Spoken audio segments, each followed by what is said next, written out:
প্রিয়জনের জন্য প্রিয় কোনো খাবার রান্না করে দেওয়া সত্যি একটা আনন্দের ব্যাপার, কি বলেন? তো চলে আসলাম রান্নাঘরে। রান্না করব কি বলেন তো? এই যে প্রথমে একটু মশলা ব্লেন্ড করে রেখেছিলাম, ওই পেঁয়াজ রসুন আদা কাঁচামরিচ এগুলোই। এই মাছগুলোকে দিয়ে একটু ঝোল রান্না করব। একটু পাতলাও হবে না, আবার খুব বেশি গ্রেভি থাকবে ব্যাপারটা তাও না, মোটামুটি। মাছগুলো কড়াইতে দিয়ে একটু হলুদ লবণ দিয়ে একটু মাখিয়ে নিলাম। তারপরে মাখিয়ে সেই মশলার ভিতরে দিয়ে দিলাম মাছগুলো। তারপরে একটু বলক উঠতে অপেক্ষা।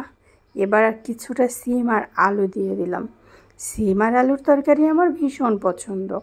তবে হ্যাঁ, রান্নাটা কিন্তু প্রিয় মানুষের জন্য করতেছি। একটু অপেক্ষা করেন, প্রিয় মানুষটার কথা তো বলতেছি, কিন্তু কে সেটা তো বলি নাই, সেটা তো জানতে হবে। সিমের বিচিটা কত সুন্দর, তাই না? আমার তো বেশ মজা লাগে সিমের বিচি খেতে। তো সিমের বিচি অসম্ভব মজা লাগে ডাল দিয়ে রান্না করে খাইলে, অথবা মাংসের ভিতরেও দিতে পারেন, যেভাবেই যে পছন্দ করে। আমি জানি না কে কোনভাবে পছন্দ করে। এক হাতে ক্যামেরা ধরে রান্না করাতে ক্যামেরাটা একটু এদিক ওদিক চলে যাচ্ছে।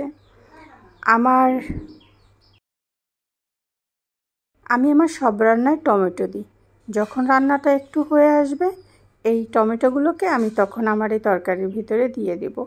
কিন্তু জানেন, ভাবছেন কি, আরে এই আপু আস্তে আস্তে টমেটোগুলোকে দিয়ে দিল? হ্যাঁ, আমি আস্তে টমেটোগুলো দিয়ে দিয়েছি, কারণ এগুলো না ফ্রিজে ছিল।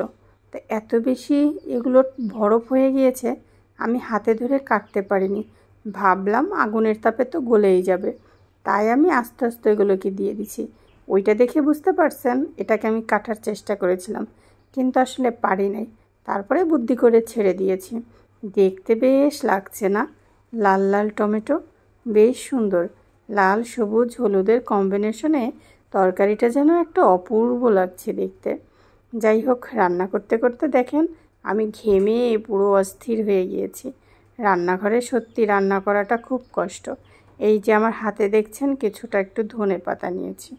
আমার প্রত্যেকটা তরকারিতে ধনেপাতা চাই।